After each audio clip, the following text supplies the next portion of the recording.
Hello and welcome to all my viewers. Today we are going to start something new, that is on the subject of GST. Today we will look at the GST trailer. As we understand, GST is a very important subject during the present time. Lot of changes, lot of amendments, quite a few notifications are coming in day in and day out. Keeping those notifications in mind, keeping in mind the changes that are happening, I think it is good that we understand what are the latest amendments as far as the GST area is concerned. And to go along with that, we will try to make the presentation as simple as possible, and at the same time try to bring GST in pictures. So let's understand this particular topic, GST, a trailer. So as we say, topics covered in this session, we will start with a trailer before we begin our complete picture. So snapshots of GST is what we are going to look at in this particular session. Let's understand what is this GST. Now, very important, this is, I believe, one of the boldest indirect tax reforms that the government has undertaken. And to undertake this, the government had to make an amendment in the constitution of our country. And that amendment came to be as the 101st amendment as far as our constitution is concerned. The introduction of GST was from 1st of July 2017. If I look back to the previous day, that is 30th of June 2017, you can call it as a historic moment. You know, the parliament was in session, both the houses of the parliament were in session. It was a joint session rather. And the discussion about implementing GST law went to the midnight. And at 12 o'clock sharp on 30th of June, that is night, this law GST came into being. Now, this particular incident is on par with another incident which is of historical importance in our country, and that is India gaining independence on the eve, that is 14th of August at 12 o'clock midnight, where 15th of August 1947, India was declared as an independent country. So GST law introduction was also on par as if the country had got its independence. So GST law came into being from 1st of July 2017. Now, why GST is a very important question people are asking. You know, we say we are one country but many states.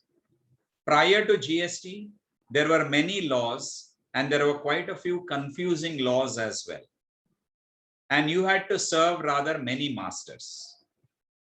If I take a product X, and if I buy that product, say, in a state in Karnataka, the rate may be around 10%.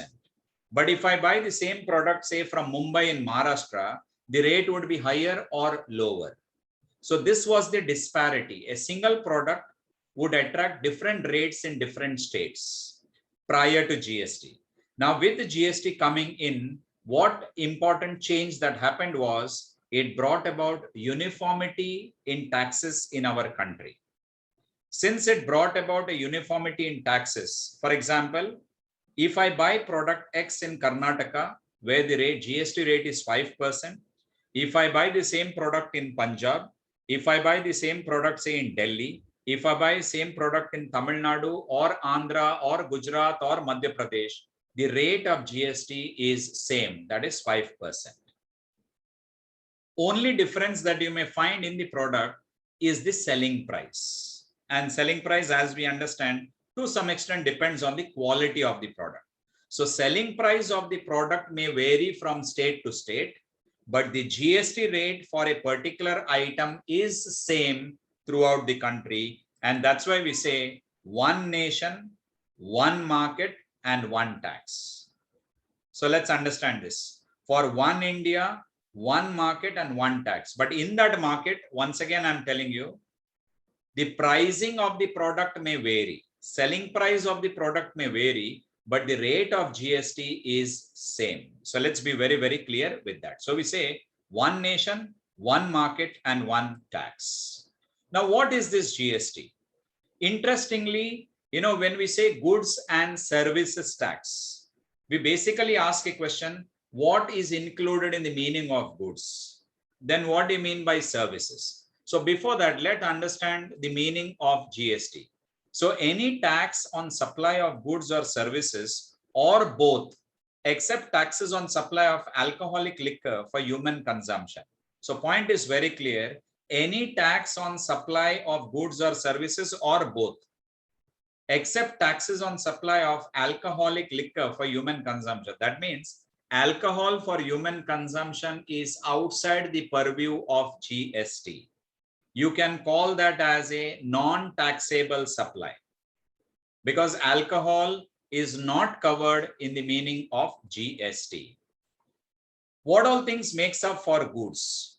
Goods includes all materials, commodities or articles, but it does not include petroleum crude, does not include high-speed diesel, does not include motor spirit, does not include natural gas, does not include aviation turbine fuel or ATF as we call white petrol, and it does not include tobacco and tobacco products. So these are the items which are excluded from the meaning of goods. Petroleum crude, or in simple language, you can say petrol, diesel are outside the purview of GST. So also the white petrol or the aviation turbine fuel, we say natural gas. Then we have tobacco and tobacco products. So these are the products which are outside the purview of GST. You can also call this as non-taxable supplies. What do you mean by services then? Services refers to anything other than goods. Cable operator services, a chartered accountant services, a courier services, postal department services. So these are all services that are available, and all those services are included in the meaning of GST. So services refers to anything other than goods. Now, what is the uniqueness of GST? So as I said, GST is one of the boldest indirect tax reform that our country has seen in the recent past. Obviously, we had the RERA law as well, and going little ahead in 2013, we had the New Companies Act 2013 as well, to go along with the insolvency and the bankruptcy code. So quite a few changes in the laws of the country has taken place, but there is none which can be compared with GST because of the kind of impact it has had, not only on the business, but also on the common man of our country. So what is the uniqueness of GST? Let's understand this. GST is a destination-based consumption tax. I'm not going to go into what was it prior to GST. Let's be very clear. Let's be specific about GST alone. It's a destination-based consumption tax. I will take an example. Suppose I am from Mangalore. I am purchasing goods. I am purchasing goods from a supplier who is in Hyderabad. So a supplier from Hyderabad is going to supply goods to me in Mangalore. So two states are involved. We have Telangana, which is, Hyderabad is a part of Telangana. Then we have Mangalore, which is a part of Karnataka. So two states are involved. So since I am demanding goods, or I have placed an order, the goods are delivered to me in Mangalore. So Karnataka. So Karnataka government becomes eligible for receipt of the GST portion. That is 50% of the portion. We'll discuss about that. Similarly, if say Akash from Mumbai, Maharashtra, is selling goods to say Anand of Madhya Pradesh. So goods will be delivered to Mr. Anand of Madhya Pradesh. So whatever is the tax on such a transaction, half of that revenue will go to Madhya Pradesh government, because the consumption of goods happens in Madhya Pradesh. In the earlier example, the consumption of goods happens in Mangalore in Karnataka. Suppose both the buyer and the seller say are from Karnataka, definitely the consumption happens in Karnataka. So Karnataka government becomes eligible to receive 50% of the share of GST. Because GST is a destination-based consumption tax. Usually in the state in which the buyer is located, such state will earn 50% of the revenue from the GST transaction. So that is called as destination-based consumption tax. The next thing that we have is uniform rates of tax. Uniform rates of tax. Now, I have already mentioned a product X, if it is fixed at 5% in Karnataka, same product will be available in all the states, all the union territories in our country under 5% tax bracket itself. Pricing of the product may vary, but the rate of GST on that product X will remain same. Now, which are the various rates that we have as far as GST is concerned? So let's understand the GST rates. We have 0%, means which are not taxable. Then we have items under the 5% rate. Then we have 12%, 18%, 28%. These are commonly used numbers. Apart from that, we have another category, actually rather two categories. One is 0.25% and another one is 3%. So this is another category. Now, as far as 0.25% is concerned, this category of 0.25% includes cut and semi-polished stones. That is what is included. Semi-polished, or you can say not totally polished stones, covered under 0.25%. Whereas precious metals, jewelry, when sold, it is covered under GST rate of 3%. So since this is very rarely used, we also have this 0.25% applicable for cut and semi-polished stones and 3% for polished jewelry ready for sale, ready to be used. So that is taxed at 3% rate. So these are basically the rates of GST that we have. So no matter in which place or which state of our country that you buy the product, the rate of GST will remain same. Third point, which is very, very unique of all the laws that we have so far, that is GST is a network-based law. It's purely a technology-based law.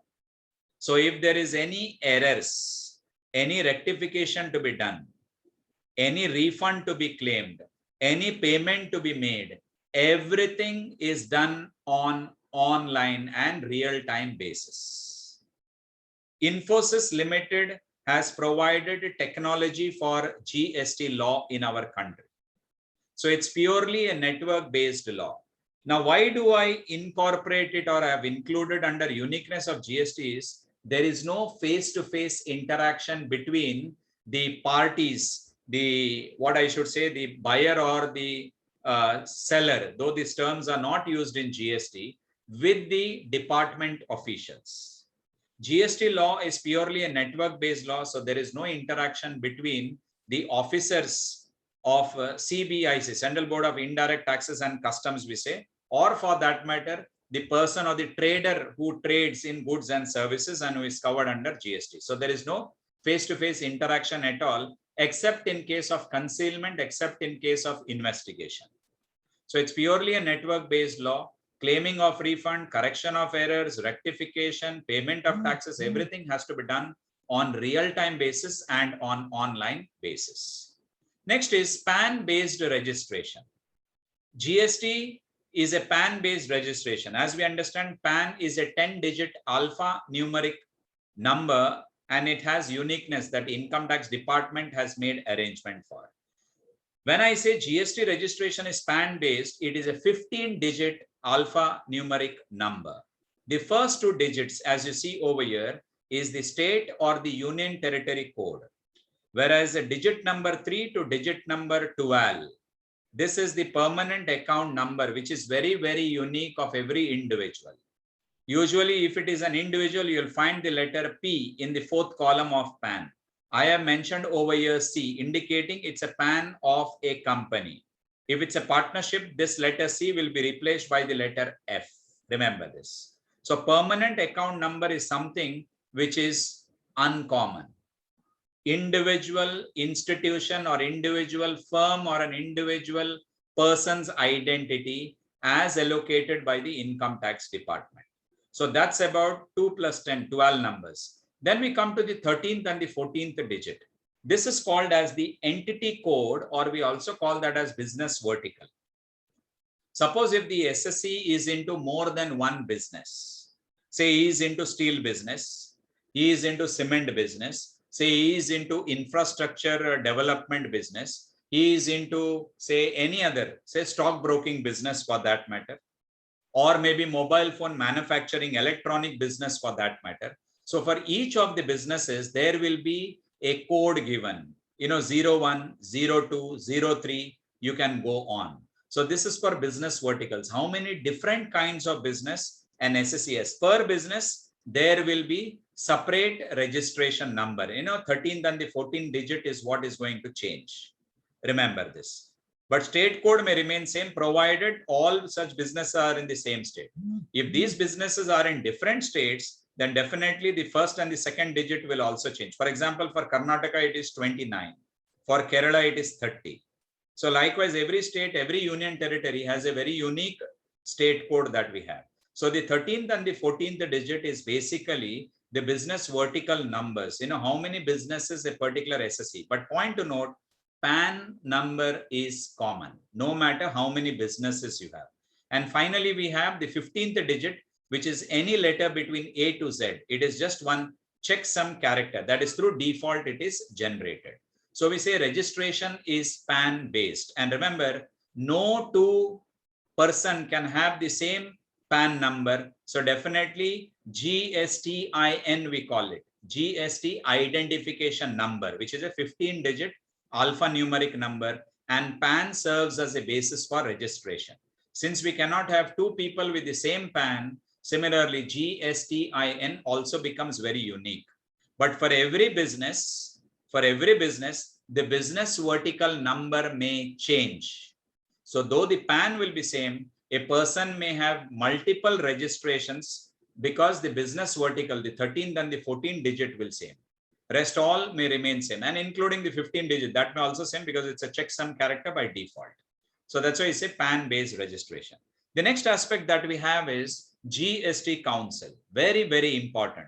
See, usually if any amendments are to be made in the law, obviously we go through the law and the parliament, the law ministry. There will be the curation of that. What are the changes to be done? All these, there will be a thorough discussion made in both the houses of the parliament, and then the changes will be effected. But any changes, need-based changes that are needed in GST can be done only through GST Council.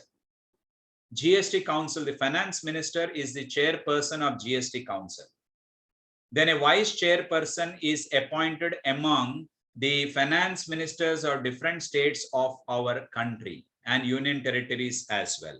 Either we will have chief ministers of different states representing their state as finance ministers, or we have someone who may represent the state in the GST Council. So very, very important, GST Council is the highest decision-making body as far as any changes in GST has to be made. So all amendments, all notification will be decided through the GST Council route. And remember, every state has a say in the GST Council because there will be a representative of every state in GST Council. That's why we say we follow what is called as the federal structure in our country. There is center and state relationship.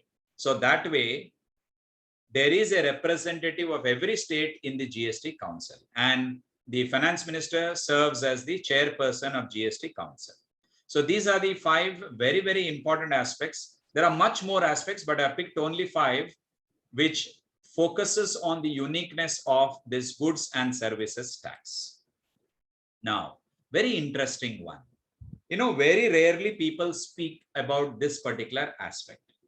After GST law has come into being, we talk about the new directory.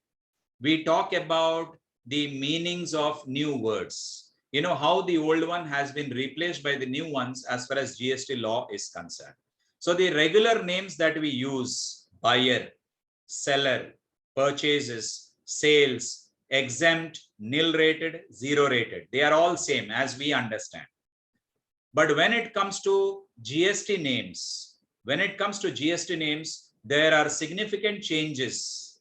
A buyer is called as a recipient of goods under GST law. A seller is known as a supplier of goods.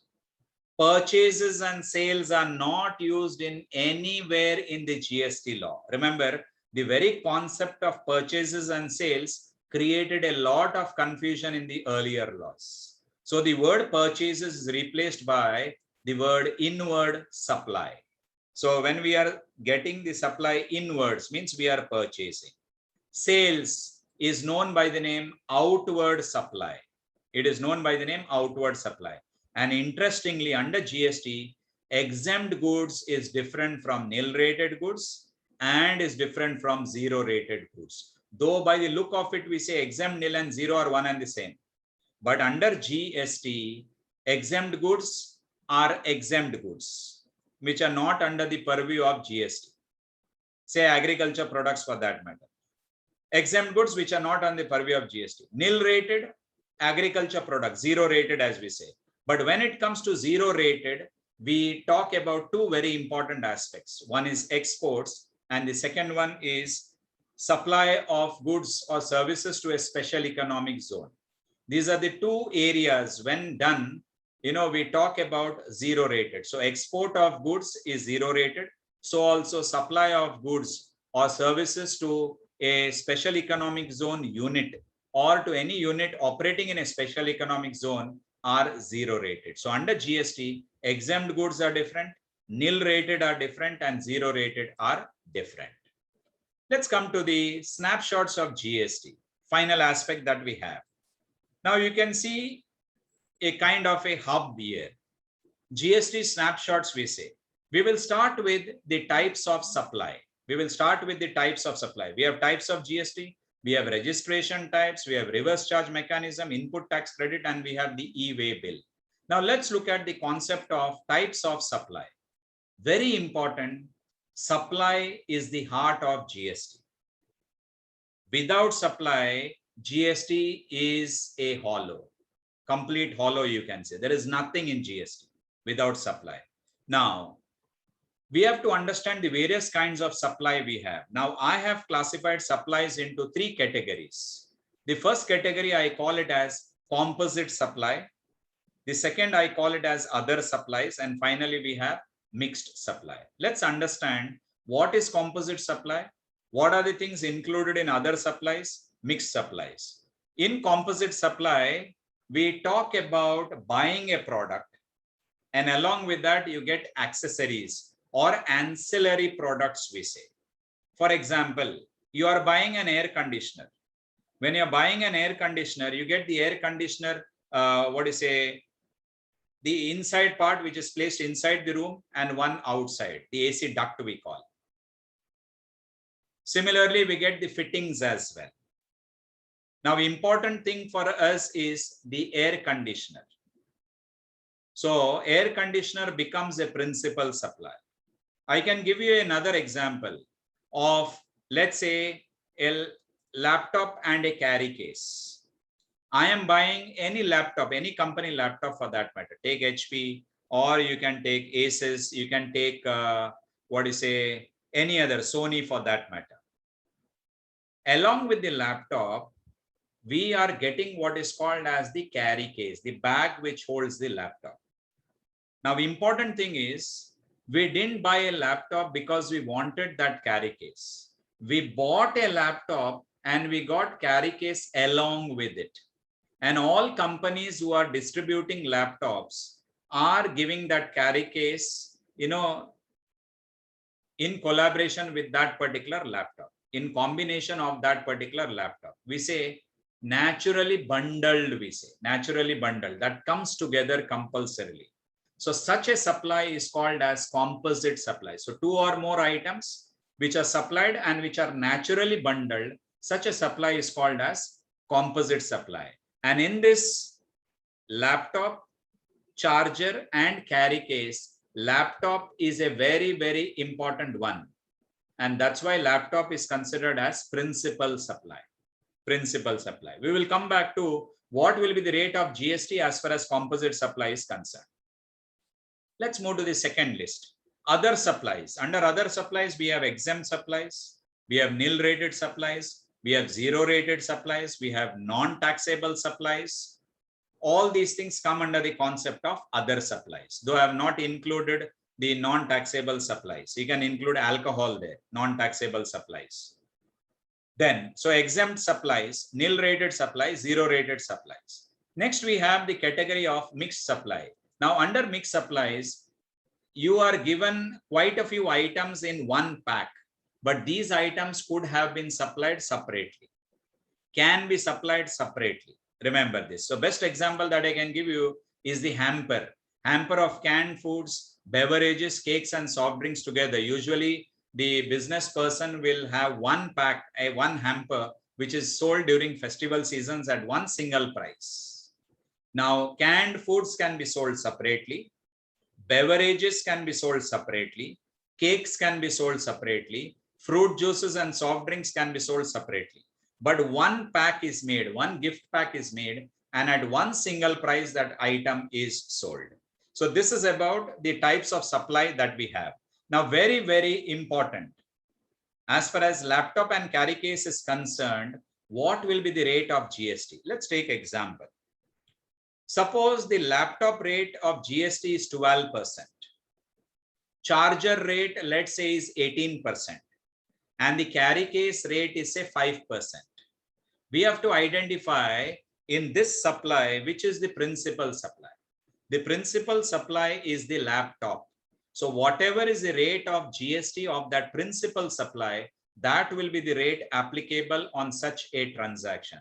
So principal supply rate of GST will be applicable in case of composite supply.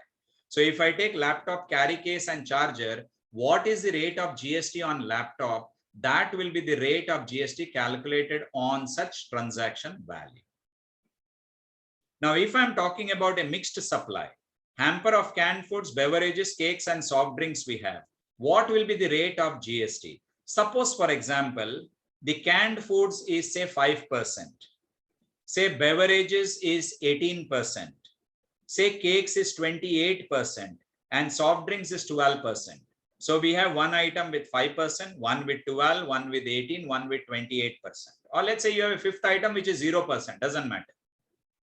Whatever is the highest rate of GST in that among the item, that will be the rate considered on the transaction value. So GST under mixed supply will be the highest rate of GST.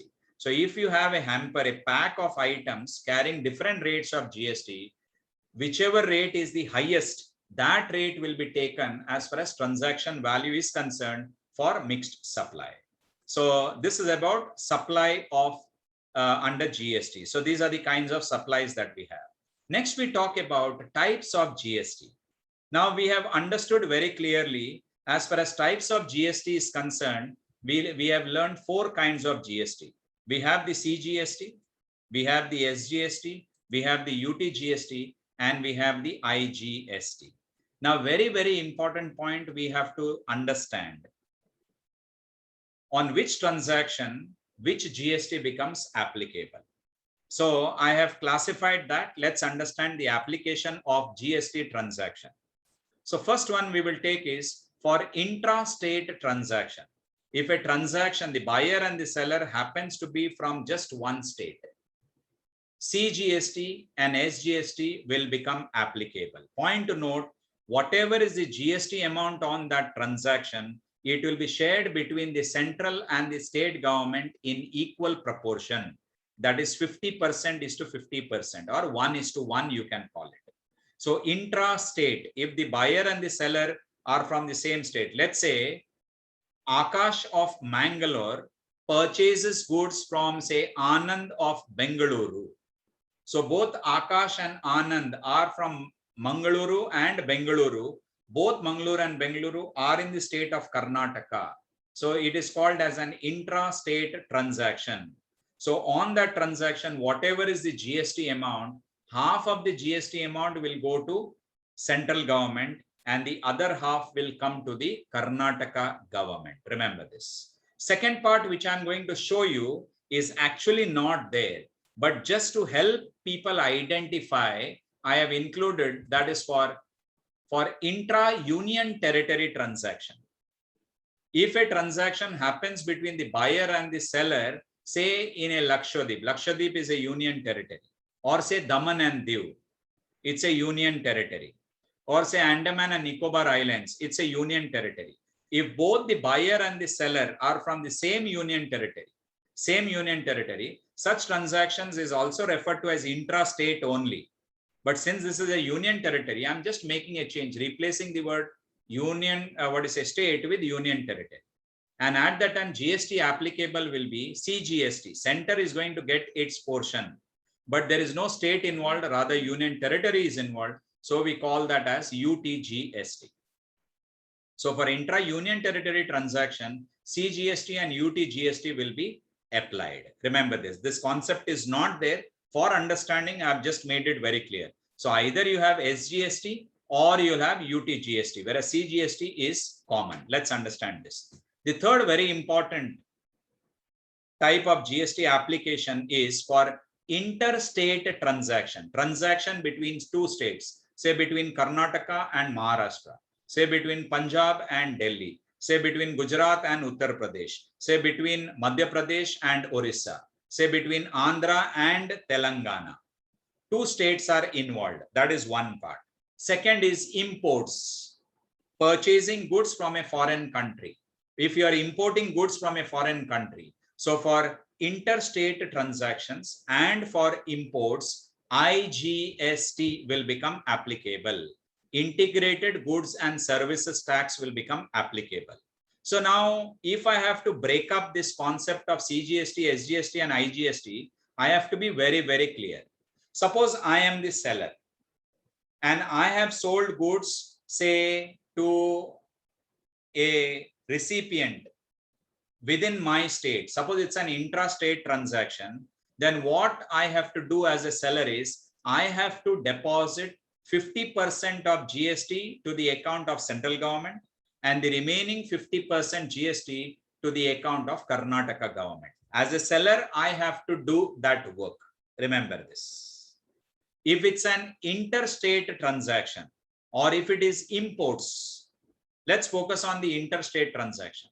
If it is an interstate transaction, suppose I am the supplier and my recipient, let's say, is in Tamil Nadu, in Chennai. The recipient is going to pay me what is called as IGST, because interstate transaction IGST becomes applicable. Along with the cost of the goods, he will pay IGST. As a seller, I have to deposit the entire IGST amount with the central government.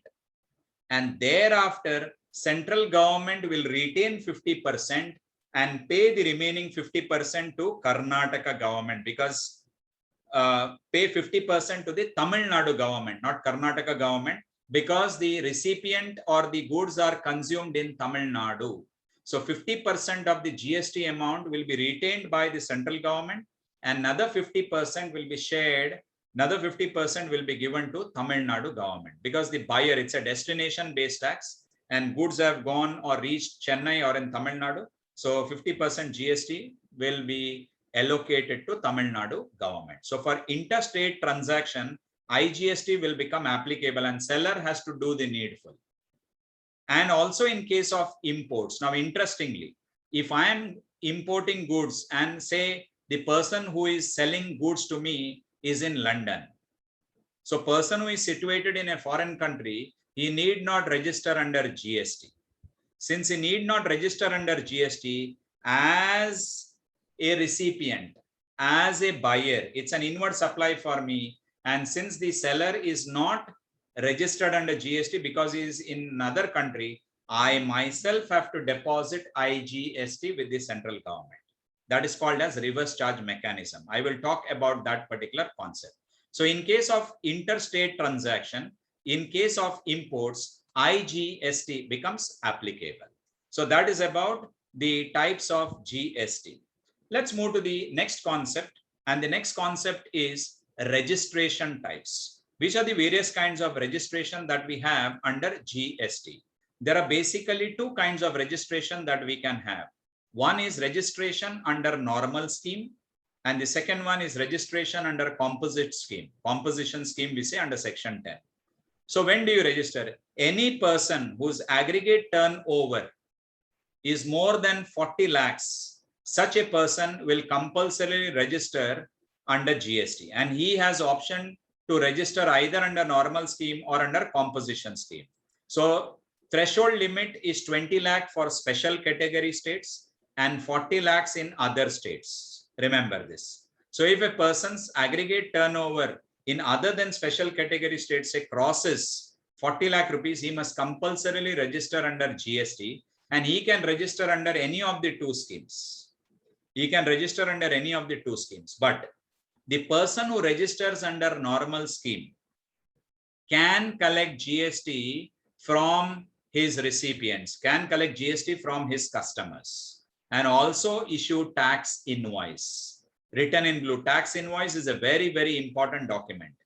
Any supplier who is supplying goods registered under GST will issue tax invoice, because he is going to collect the GST amount, and that GST amount will appear on the face of that invoice, and such an invoice is called as tax invoice. Now, for whom is composition scheme applicable? Interestingly, composition scheme is applicable for small taxpayers. For small taxpayers whose aggregate turnover is less than 1.5 crores. So I have option. Though my annual turnover is more than 40 lakh rupees, and suppose if it is less than 1.5 crores, I have option to choose. I can register under any of these schemes. Remember this. But if I choose a composite scheme, if I register under section 10, very, very important point, I cannot collect GST from my customers. Though I will pay GST on my inward supply, on my purchases, I will pay GST on inward supply, but I cannot collect it from my customers. Because under composition scheme, a composite dealer cannot collect GST. So he is not going to issue tax invoice, rather he will issue what is called as bill of supply. He will issue what is called as bill of supply. Now, very, very important point. If you look at the normal scheme, a person registered under a normal scheme can avail input tax credit. Now, what is this input tax credit? We will be discussing this in detail in the next session. So they can avail input tax credit. At present, I can simply say, we talk about net tax. Net tax is nothing but output tax minus input tax. So when you get a deduction for input tax, that is called as input tax credit. As far as composition scheme is concerned, there is no question of input tax credit at all. So composite dealer cannot collect a GST, and also he has to specify at the entrance of his shop, even inside the shop, that he is a composite dealer. So when he is putting a board that he is a composite dealer, it clearly tells the customers that he is not going to collect a GST and he is not going to issue tax invoice. Rather, he is going to issue what is called as bill of supply. Remember, the difference between tax invoice and bill of supply is only one thing. GST is not included in bill of supply. Whereas in tax invoice, GST is very much a part of tax invoice. Remember this. So no question of input tax credit at all if the SSC is registered under composition scheme, and he can take what is a registration under this scheme. And there is also an option for the business person to move from composition scheme to normal scheme. He can avail that option. And also he has option to move from, say, normal scheme to composition scheme in the course of time. But some conditions are to be fulfilled, which we'll be discussing all those in the sessions that will follow. So these are the two kinds of registration that an SSC can have as far as GST is concerned. The next concept is reverse charge mechanism, a very, very interesting concept. Reverse charge mechanism. I told very clearly, when as a supplier, I am supplying goods, I am going to collect a GST. my responsibility is, if it's an intra-state transaction, I will transfer 50% of GST amount to central government account and 50% GST to state government account. If I am into interstate transaction, whatever GST amount I've collected, the entire amount I will deposit it with the central government, the IGST amount. So seller has to do the work of depositing to central government or to state government or union territories account. Now, suppose if we are purchasing from an unregistered dealer.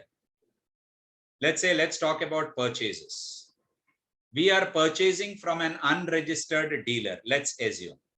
So if the person with whom we are dealing, the supplier, is unregistered, means he is not going to collect GST.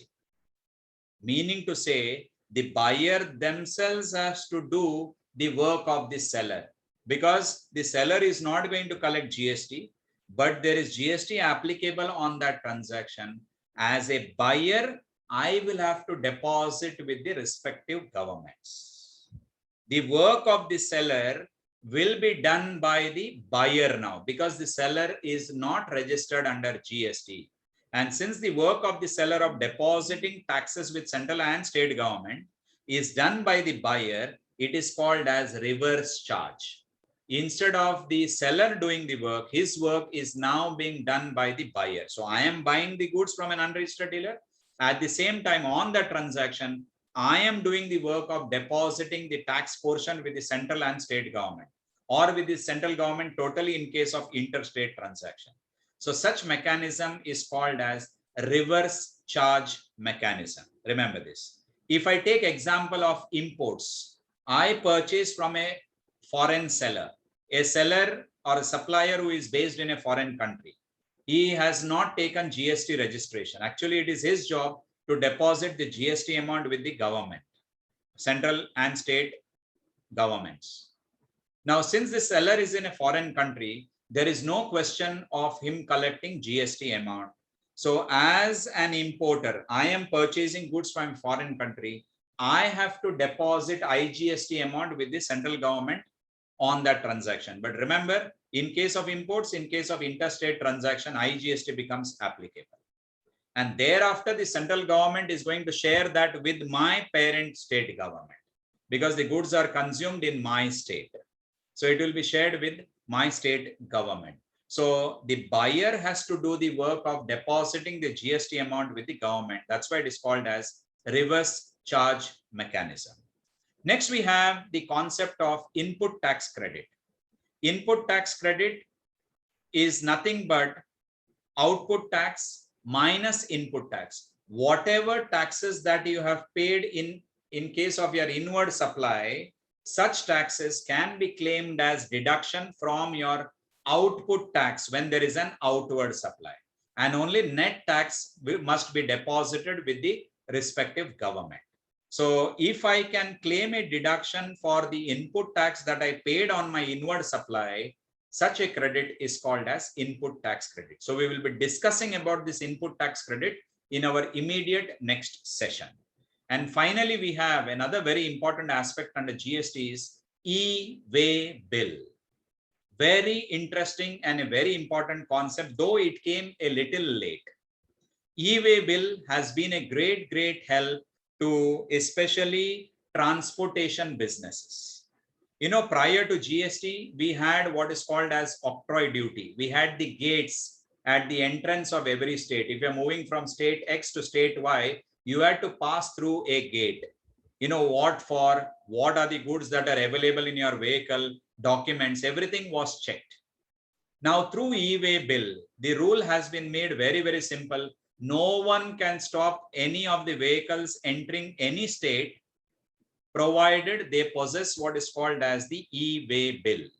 And GST law has made it compulsory if the vehicle is carrying goods worth more than 50,000 rupees.